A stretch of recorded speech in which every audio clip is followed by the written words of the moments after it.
मैं सर्वप्रथम अपने ट्रेनर अर्थात गुरुदेव को सत सत नमन करता हूँ।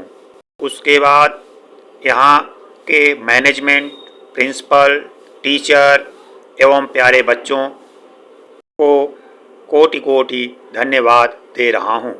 आप लोगों ने मुझे मंच प्रदान किया।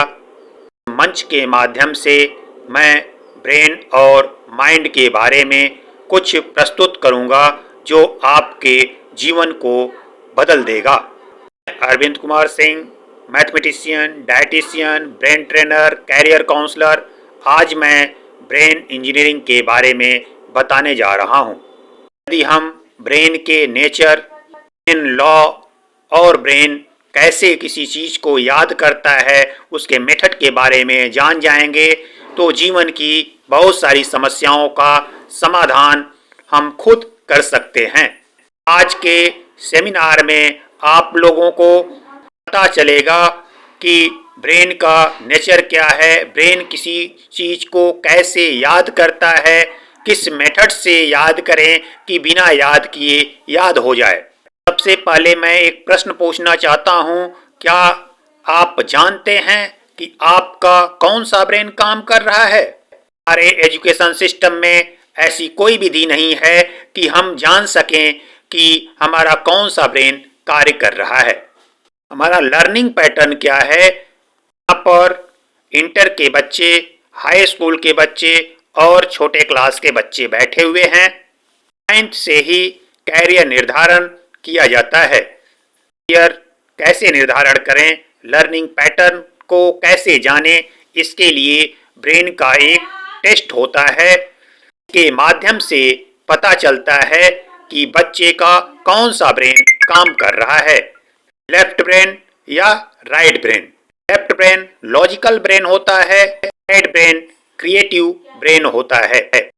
बच्चे का लेफ्ट ब्रेन कार्य कर रहा है तो बच्चा पढ़ाई करके अब बनाएगा, अर्थात वह इंजीनियर, डॉक्टर, सीए में अपना कैरियर बनाएगा।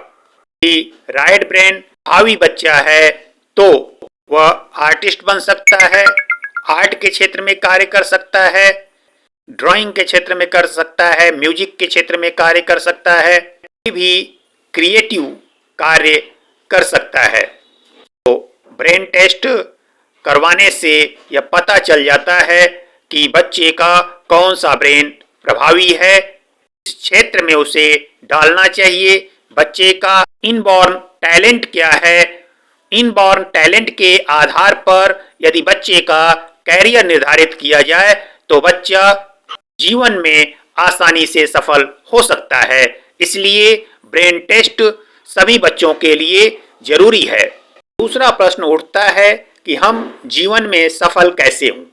तो सबसे पहले खुद से 3 प्रश्न करें, क्यों, क्या और कैसे। यह तीनों ही शब्द बहुत महत्वपूर्ण है। किसी भी कार्य को करने से पहले हमें यह जानना आवश्यक है कि कोई कार्य हमें क्यों करना है। जब हमारा क्यों स्पष्ट हो जाता है तो यह जानना अति आवश्यक है कि वह क्या कार्य है जो हमें करना है। उसके बाद आता है कि उस कार्य को कैसे किया जाए। ज़्यादातर लोग इन तीनों शब्दों का उपयोग किए बगैर ही अपने जीवन में आगे बढ़ जाते हैं और उसके चलते ही उन्हें असफलताओं का सामना करना पड़ता है। इन तीनों शब्दों का उपयोग बच्चों को बाल्यकाल से ही अभ्यास के तौर पर कराया जाना चाहिए, जिसकी शुरुआत पढ़ाई से बेहतर तरीके से की जा सकती है। जैसे कोई बच्चा क्यों पढ़ाई करता है, यह उस बच्चे को जानना अति आवश्यक है। इसलिए नहीं कि माता पिता बच्चे को स्कूल भेज रहे हैं तो वह बच्चा स्कूल जा रहा है। इसके माता पिता को तो कारण पता है किंतु बच्चे को नहीं पता। जब बच्चे को कारण पता होगा तो उसकी पढ़ाई की इच्छा जागृत होगी और वह मन लगाकर पढ़ाई करेगा और जीवन में सफल होगा। ब्रेन टेस्ट और ब्रेन इंजीनियरिंग क्यों करें, इसमें क्या होता है और ब्रेन इंजीनियरिंग कैसे किया जाता है, इन तीनों प्रश्नों का उत्तर आपको इस वर्कशॉप में मिल जाएगा। तो चलिए बता देते हैं क्यों, क्या और कैसे। का उत्तर, ब्रेन इंजीनियरिंग ब्रेन के नेचर, मेथड और लॉ को जानने के लिए किया जाता है। इसमें क्या होता है, इसमें कॉन्शियस माइंड का यूज किया जाता है, जिसके माध्यम से आप बिना याद किए किसी कंटेंट को याद कर लेते हैं। ब्रेन में फाइल कैसे बनाते हैं, इनके नेचर के बारे में बताया जाता है। कैसे का आंसर आपको वर्कशॉप में मिल जाएगा। यह 10 दिन का वर्कशॉप होता है। इसमें आपको कैसे का उत्तर मिल जाएगा। पहले दिन से ही कैसे का आंसर मिलेगा। तो 10 दिन का वर्कशॉप ज्वाइन करें और इन तीनों प्रश्नों का उत्तर प्राप्त करें और ब्रेन के नेचर के हिसाब से कार्य कर जीवन में सफल बने। कौन कर सकता है ब्रेन इंजीनियरिंग, किसको ब्रेन इंजीनियरिंग करना चाहिए, ब्रेन इंजीनियरिंग के वर्कशॉप को किसको ज्वाइन करना चाहिए, इन सभी प्रश्नों का उत्तर मैं कुछ प्रश्न पूछकर दूंगा। उस प्रश्न का उत्तर हाँ होगा तो आपके लिए ब्रेन इंजीनियरिंग जरूरी है। चलिए उन प्रश्नों को पूछते हैं।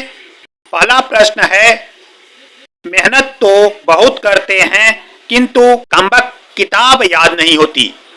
दूसरा प्रश्न है, किताब याद तो करते हैं, उत्तर भी याद हो जाते हैं, किंतु कुछ समय बाद न किताब याद रहती है न उत्तर याद रहता है, और जैसे ही हम किताब को वापस देखते हैं हमें सारे उत्तर याद आ जाते हैं।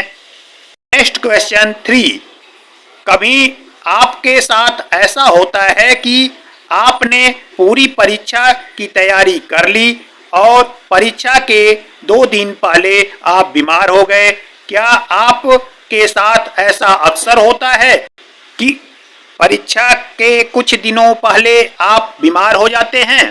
प्रश्न नंबर 4, क्या कभी आपके साथ ऐसा होता है कि आप परीक्षा हॉल में बैठे हैं, प्रश्न पत्र आपके सामने है, आप उत्तर लिख रहे हैं किंतु आपको आधा उत्तर याद है और आधा भूल गए? क्या कभी आपके साथ ऐसा होता है कि आपने पहले 3 प्रश्नों का उत्तर अच्छे से लिख लिया किंतु चौथे प्रश्न पर आपको उत्तर याद नहीं आया और वह उत्तर आपको परीक्षा समाप्त होने के बाद याद आ रहा है, कक्षा से बाहर जाने के बाद याद आया? प्रश्न नंबर 6, क्या कभी आपके साथ ऐसा होता है कि जिन प्रश्नों को आप कठिन समझकर छोड़ देते हैं क्योंकि वो आपको याद नहीं हो रहे, वही प्रश्न प्रश्न पत्र में आ गए हों? क्या आप जानना चाहते हैं कि आपको पूरी पुस्तक पेज नंबर सहित कैसे याद हो सकती है? क्या आपके साथ पहले ऐसा हुआ है कि आप उत्तर को लेकर कंफ्यूज हुए हों कि कौन सा उत्तर सही है? कई बार हमें एहसास होता है कि प्रश्न कुछ ऐसा आता है जिसके कई उत्तर होते हैं और वो लगभग एक जैसे व समान दिखते हैं। ऐसे में हम कंफ्यूज होते हैं कि सही उत्तर कौन सा है। यदि इन समस्याओं को आप फेस कर रहे हैं तो ब्रेन टेस्ट और ब्रेन इंजीनियरिंग आपके लिए है। इस वर्कशॉप को तुरंत ज्वाइन करें और इन समस्याओं का समाधान पाएं। धन्यवाद, नमस्कार।